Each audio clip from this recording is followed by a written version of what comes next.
Hey people, CzarThwomp here, and welcome to episode 37 of Power Justice. Last time, we met Sparks Brussels, the force of the being and embodiment of all nightmares, and basically learned that Drew stole a painting, or at least has a stolen painting. We tried to show it, but nothing happened, and we also did with Emma's scratching device of evil. Okay, anyways, let's head back. Well, how'd it go? Find anything out? Actually, there was one thing I want to check with you. What that scary face you're making? And what's with the I know something but I'm not telling you face that you've got going, Emma? Okay. This painting came from behind that dresser. Oh, yes, so? It was stolen, no? I was hoping you wouldn't figure that out. Do you think you could tell us a bit about this? I suppose. It's what you think. Drew Misham was a forger. A forger?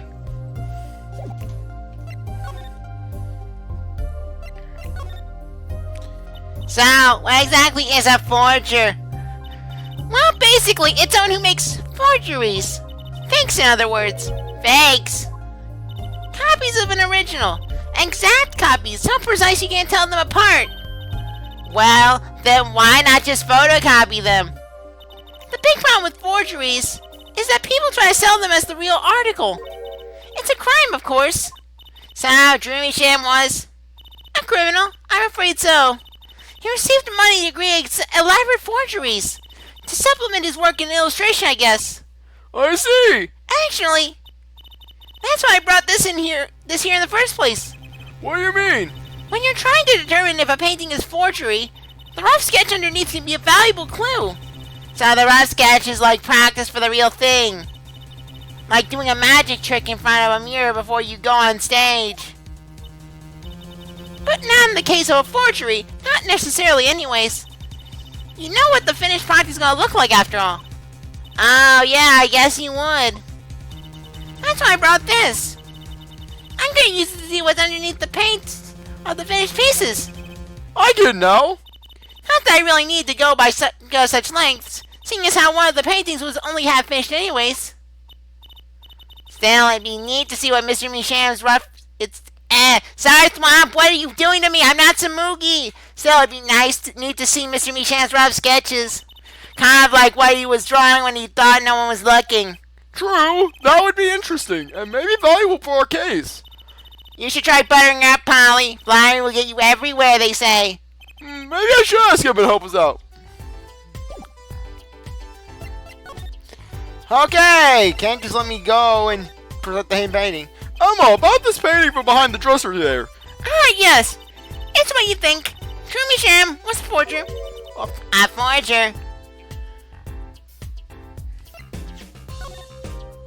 I kind of wanted to see the rough sketch under this painting. And I was wondering if your tool there might do the trick. Okay, fine. Just this time, though. Let's check it out.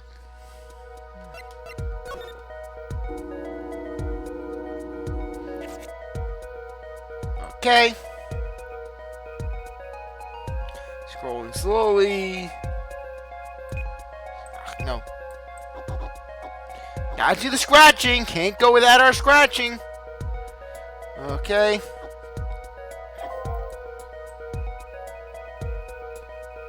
Okay. More and more and more scratching. Hooray.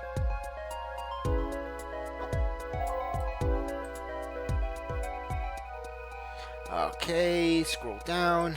Even more.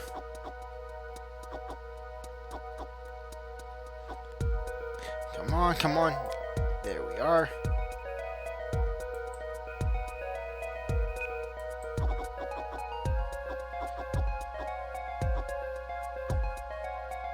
Okay.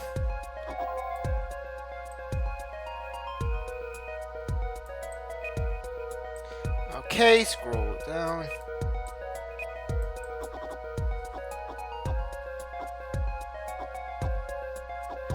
Okay. Okay, let's print this one out. What was that sound? Am I still recording? Okay, good. Okay, let's try my controller. What the heck? Wow, he really blows. The finished painting isn't anything like the rough. Devices like mine didn't exist until recently. He probably thought he could draw any sort of thing he wanted for the rough. What do you mean? Well, in the past, you could only analyze the composition of a rough sketch. Composition? In other words, the trace of charcoal between paint and canvas. So you could tell if there had been a rough sketch. But not what it looked like. Oh, I think I follow you. So in essence, it wouldn't matter what was underneath the finished painting. Some pros would actually paint out a rough sketchy entirely, then do a completely new painting on top of that. So Mr. Misham was drawing whatever he wanted before painting over them? Possibly. Is there a problem with that? Not particularly, but something about that sketch itself is kind of odd. You're awfully silent all of a sudden, Polly. You think we could check out the other paintings? Well, sure. You like this detective stuff, don't you? No!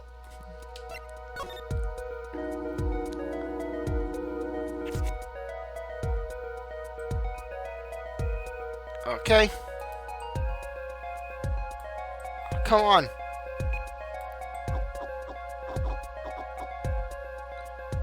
Okay.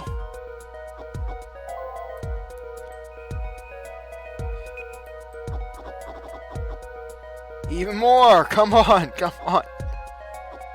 Oh, I swear, I hate this thing. I swear, if I ever decide to do a stylus intensive game, I'm gonna go with my little mouse.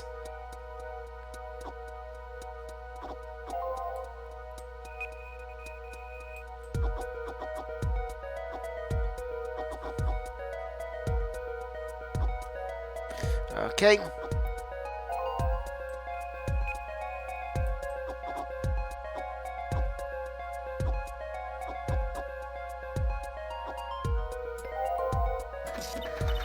Okay, let's print this one out. Yeah, you can probably detect a pattern. This one too! What's wrong, Polly? You look so serious all of a sudden. You think I could just look at the last of these? Fine by me. Knock yourself out.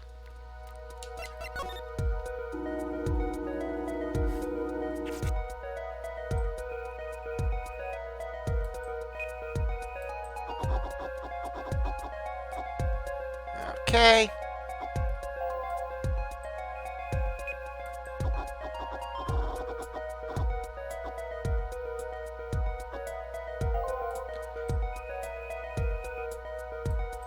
Okay, scrolling down, scrolling down, scrolling down.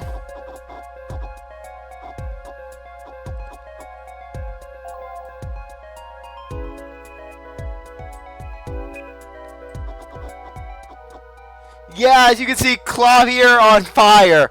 This is Emma's equivalency of art. Why couldn't he have just painted this? I would pay primo for this sort of stuff. Yeah, Emma having a picture of Clavier holding a flaming guitar in the air. Fraulein Detective, why do you have a picture? Why do you have that painting of me? It calms me down, Gavin. I imagine if the fire had spread further.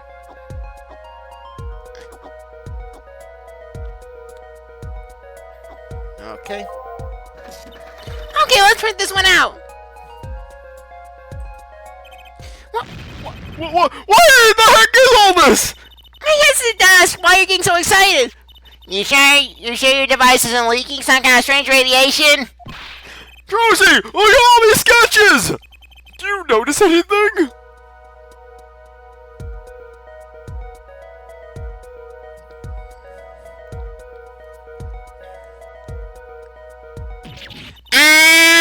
There. No, you're both as white sheets. What's going on? These sketches are of the 3 cases I worked on! What? Oh my gosh! I was mixed up by some forger guy! Oh my gosh! That was the homo who was coming after me! With that sketch pad! The murder of the poker room at the Bushel Club! The dead man pulling the noodles did! And then... the events that transpired at the Governor's concert! What could it mean? How could he have painted those things? And why? That's what I want to know! Wait, is Drew Misham your father? After playing Spear of Justice, that becomes all the more hilarious. But just, I can imagine it. Apollo, he at the bus stop getting harassed by some creepy guy with a sketch pad. Who are you? Mr. Justice. Mr. Justice. Mr. Justice, wait, I want to pay you. No! I don't know you! Stop following me! But Mr. Justice, I am your father. No! That's impossible! Look into your heart, Mr. Justice. Give me a break! Does that seem remotely possible to you? He got around, Apollo! He's an artist! He's a free spirit! I never even heard of any Drew Misham before. I haven't even seen a picture of him. But there were my cases drawn on his canvas. You had this picture in your court record, Apollo. Look at the court record, Apollo. Every single one of them. It couldn't have been a coincidence. Just who was this Drew Misham? And what did he have to do with me? I love you, Mr. Justice. I loved your rolled up sleeves. They were sensual. He had a thing for Apollo. He was hot and heavy for Apollo. October 8th, 9:40 a.m. District Court. Defendant Lobby, number 6. Good morning. So, you're Vera, right? I'm Trucy. Trucy right. That's right with a W, but not right, right? We're on your side. No, Trucy, don't say it! We can't afford the copyrights from Allstate! We're not nationwide, we can't afford it! You can tell us anything, please. Good morning. She speaks! Not bad, not bad. I think you do better with a little smile, you know. You're so pretty. You need to sell yourself, you know. Trucy, everyone, I swear. Trucy, too bad the Kataki family was getting out of the business. Otherwise, Trucy could take that organization to whole new places. To scary, scary new places. Trucy, let's take it easy for starters. Trucy's gonna become a pimp. Polly, she can be one of my clients like you. Oh my gosh, I can imagine Trucy pimping out Apollo, essentially selling Apollo as a gigolo. Of course, Apollo would be a discounted item. Thank you for taking my case. Okay! Well, that's a start, I guess. There she goes with the nail polish again! That's right, really. It's so cultured.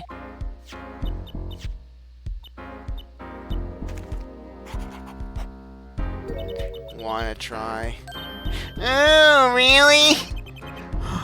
Girls! The victim, Drew Misham, was a forger, and a stolen painting was found in his studio. A life of crime, really. And maybe one that led to his death. Okay! October 8th, 10 a.m. Well, we will now begin the trial of Vera Misham. Is the judge okay? His voice all raspy, and he's looking around on nerves like he's you, Polly. The repercussions of today's trial will most likely be felt for a long time, and may indeed alter our legal system forever. Today is a test of the justice system, and the first step towards a new order in our courts. Daddy's secret mission. The judge will function like a jury. No, I thought they were going to operate like a 12 Senate council. It is of their inclusion will help the courts to better reflect the people's will. Why aren't there any jurors in the courtroom? 3 closed-circuit cameras watch this courtroom at all times. The jurors have access to everything that transpires. Yeah, that's right. They're essentially playing it as, you know, the 3 camera views we see. Basically, the one that points to Apollo, the one that points at the defense, the one that points at the prosecution, the one that points at the judge that we've seen in all the games? Well, that's essentially the cameras for the jury. Just judge well and judge good, but more importantly, judge in my favor. Chung, and do so, and I'll give you all a 6x4 autograph glossy of mine faisage. No, see here, Prosecutor Gavin. I was going to say that. My apologies, Sir Judge. Judge today, Shaw Cooley, if you would be so kind. Hello there, fellow youths. The jurors are unbound by the letter of the law. They don't affect the trial with evidence, but by their feelings. And we're about to find out just what effect they're going to have. One game too soon, Apollo. Very well, Prosecutor Gavin, the details of the case, if you would. The victim is the painter, Drew Misham. He was killed in his own studio. His coffee was poisoned by whom, you ask? By none other than the defendant, Vera Misham. There wasn't any poison in the coffee! Chung, someone has been doing their homework. Indeed, poison was not present in the coffee, but on the mug itself. The mug? Ah! Rosie was found in the room, I see. The autopsy report discussed the matter of our victim's death. The court accepts this as evidence. According to this report, the victim's death was caused by artequinine poisoning. A chemical compound that does not occur naturally. Lethal dosage is a mere 0.002 milligrams. A touch of artequinine in the body is the touch of the Reaper's scythe. I imagine that was a line in where, and then Trucy, ooh, cool! Mr. Gavin's using one of the lines of his songs! Very well, Mr. Gavin, you may present your witness. I have for you today a simple man for a simple case, who is simply terrifying. A man who witnessed the murder in its entirety. That journalist, no doubt. The witness will state his name and occupation. Right! Well, for starters, my name is Sparks Brushel. My job is a lone observer of the world. In other words, a freelance journalist, right? Ahem! If you don't mind, I'd like to say something here for the record. Yes, Mr. Brushel? I did not kill that little girl. I don't care what the sources say. I don't care what the news says. I did not kill that girl in that Ford Fiesta. I did not. I'll have you know that I draw a Mercury like any sane, respectable person.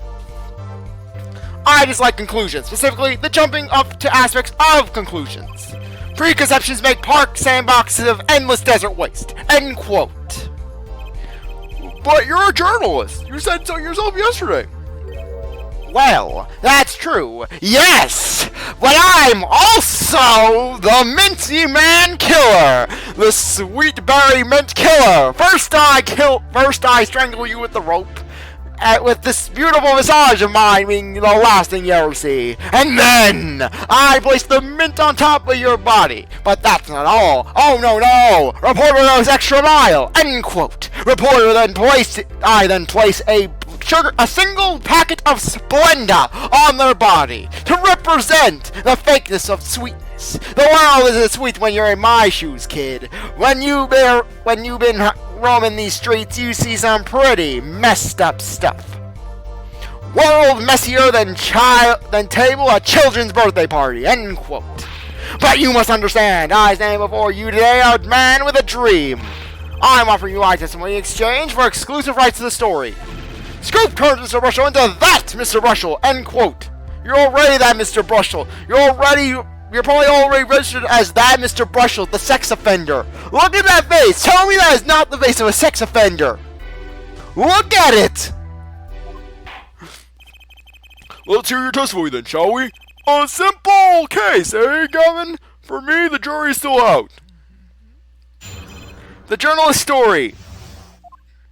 I visited the studio around 9 o'clock that night to do the interview. The first outsider to enter the atelier. Journalistic history made. End quote. His daughter brought us coffee right after we started. And you know what happened next? Star falls. End quote. No one else into the room besides me heard the whole time. That does sound like a simple case. Unless you were the one who poisoned him! What are you saying, Judge? Need I remind you, the cameras are rolling today? I felt the need to be a bit dramatic. You didn't do it, did you? Me don't that. Come on, that's how that's like. Newsmaker making news. End quote.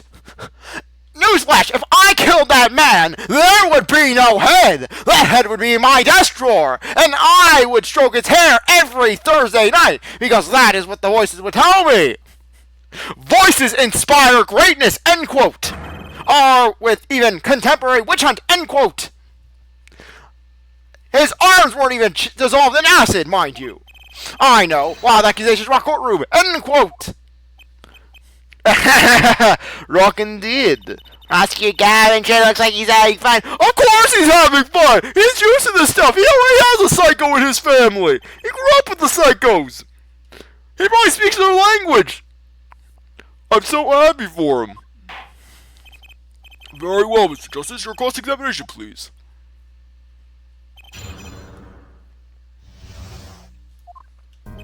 Okay, thankfully I am very familiar with this because basically the less time with Sparks Brussels, the better. Ugh. Yeah, I press this statement first. What's this about a star falling? Star falls, huh? It's like an old telegram. Send money over.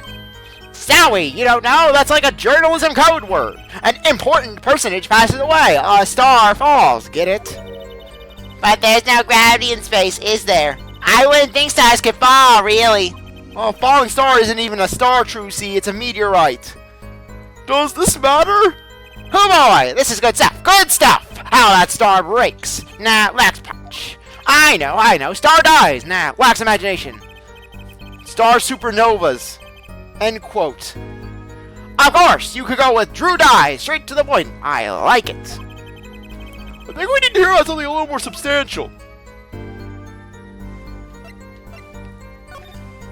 About when Mr. Misham passed away. Hello, what a scene that was. He puts his coffee mug right down with a crash, right?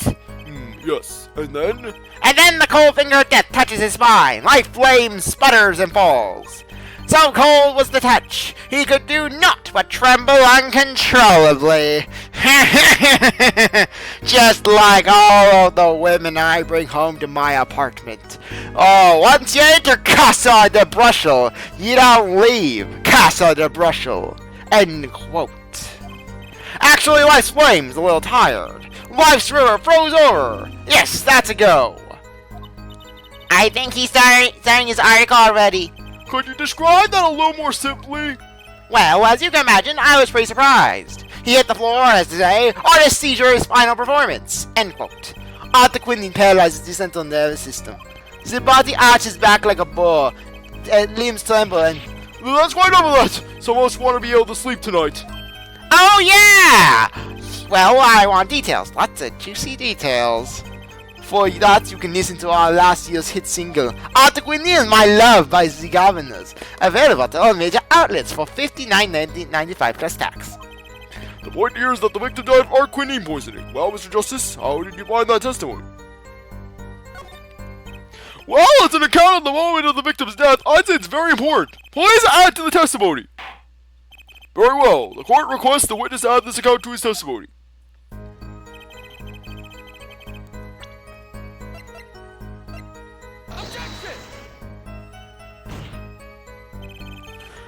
The witness's statement is clearly faulty, Your Honor. I'm sorry, but I can see nothing faulty. Unfortunately, I will have to penalize you, Mr. Justice. Oh, I must be on the wrong track.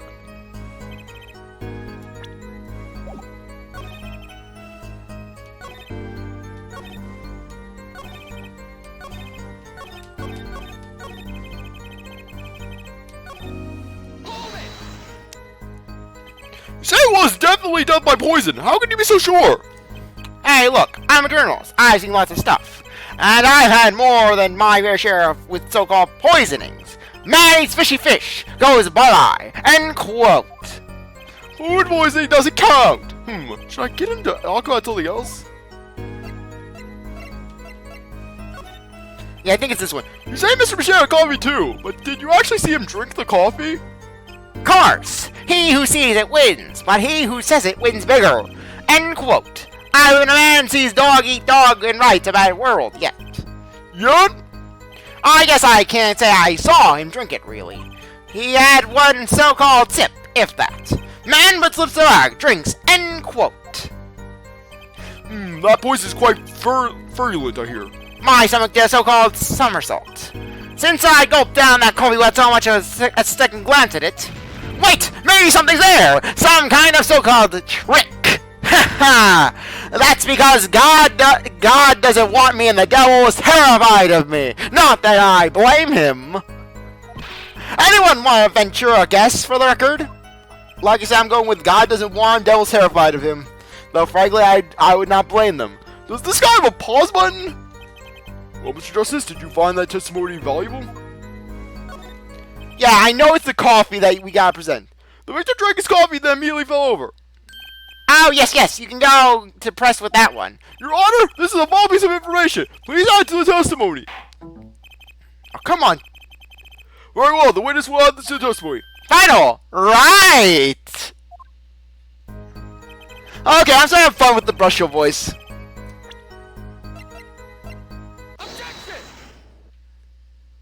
You know what I have a problem with? A particular property of the poison used, arquidine. Oh, Prosecutor Gavin was quite clear about the poison. A lethal dosage of 0.002 milligrams paralyzes the central nervous system. If you drank that, even you, Mr. Justice, would be reduced to a quivering pile. Why are you using me as an example? Unfortunately, we weren't told everything. There was a vital omission in Prosecutor Gavin's information.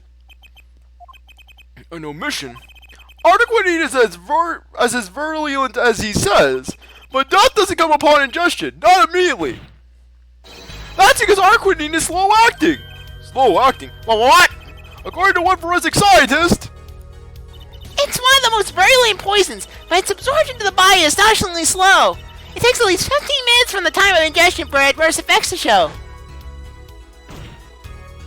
if we suppose that the moment Mr. Misham sipped the coffee was when he sealed his fate, then he would still have had time left to enjoy his last cup of joe. Order! What's the meaning of this?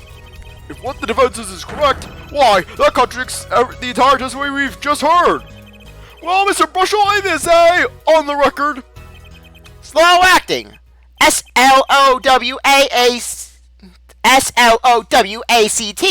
It was virulent, alright. Even then, it had already begun digging its claws into the journalist. He's working on his scoop. It's Brushel, ja? Herr Brushel, let's take a trip back down memory lane. Huh? Did the victim really die the instant he took a sip? Think it over. This is vital. You know what I think? I think that was a not so subliminal suggestion. End quote. I admit, it does cause a problem if he died when you said he died. I would be forced to say auf Wiedersehen to my simple case. And you would be forced to say farewell to your article. Come again? You can't write a story based on conjecture, can you? Hasn't stopped me before. And as the case drags on, other reporters will pick up the scent. And you will be forced to kiss your exclusive scoop goodbye. Scoop! Look! Wait! Just wait! A second! Just 1 second! we're way out with it. I think I just recall a so-called important detail. A revival of recollection. End quote. A story survival. End quote. I will end you all. End quote. Attorney utterly confused. End quote. Actually, I did know something when I visited the studio. I've heard of poison that takes its sweet time, see? But not what I've been saying for the last few minutes, apparently. Mr. Brushel, are you saying you noticed something that explains what happened? You bet I am! The antidote for a poisonous contradiction. End quote, you might say. Or I still have no idea what you're talking about. End quote. I might say. I figured out, but only after an in-depth interview. See, thanks to my journalism skills, I know who poisoned that coffee. That's right, me! I just haven't gone back for the head yet. Order! As far as I can tell, the witness is standing by his testimony. that Mr. Misham dies the instant after he drank. Of course I'm standing by my testimony, and my dream of exclusive rights to the story. Ach, I suppose it was too much to hope for. What was? Of course he wouldn't choose a simple kiss, not him. Him? Phoenix right, who else? Ach Chang, Herr Brushel, report to us if you would. What is it that you noticed? This court is a critical trial of the judicial system. I'm afraid no room for doubt is permissible. You will testify to the court about what you noticed.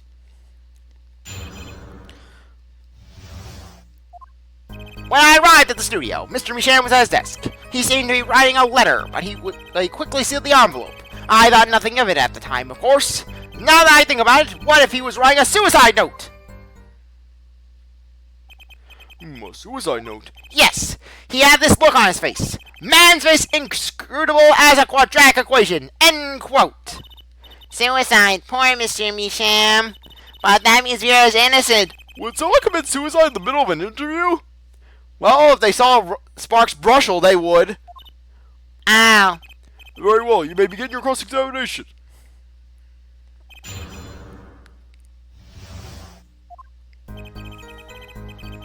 Okay.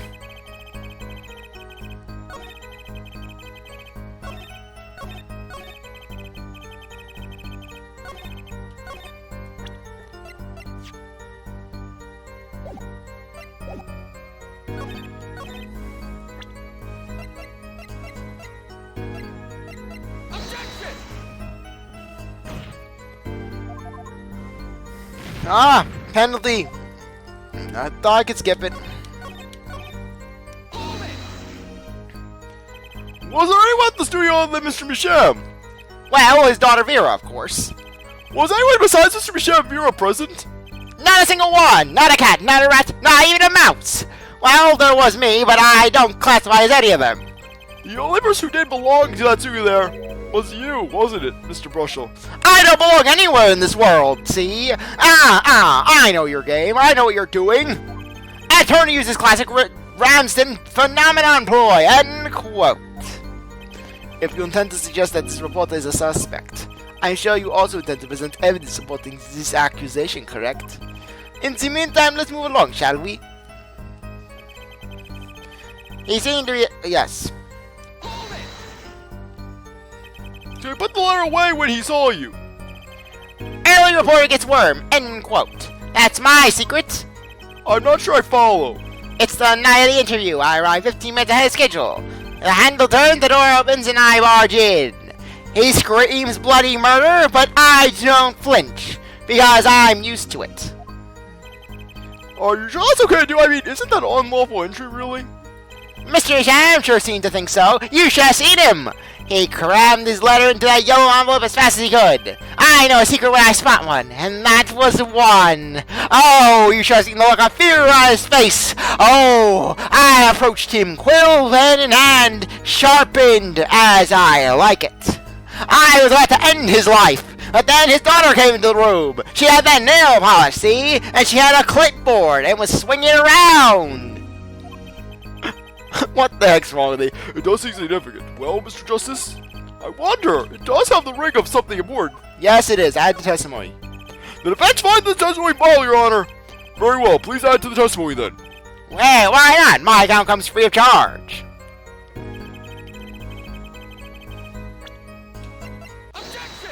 Red envelope. As it just so happens, there was a single letter in the desk drawer at the scene. In the red envelope! What? Prosecutor Gavin! John? Was a yellow envelope at the scene of the crime? We'll answer that next time. Anyways, I really appreciate the second ready one steps that you're review. Come back with the next one. Like the video, like, comment, share, do whatever you want. With that, I'll see you next time. Bye.